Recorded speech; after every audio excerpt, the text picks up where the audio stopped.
we divide 212 by 5 in a long division method. So 5 times 4 is 20. On subtracting we get 1. So now we put down these 2 and it is 12. 5 times 2 is 10. On subtracting we get 2.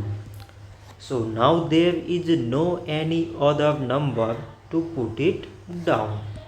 So we take here decimal, so that we put 0.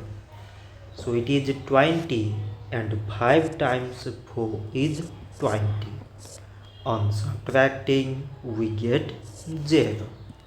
So 212 divided by 5 is 42.4. So this much for today and thanks for watching.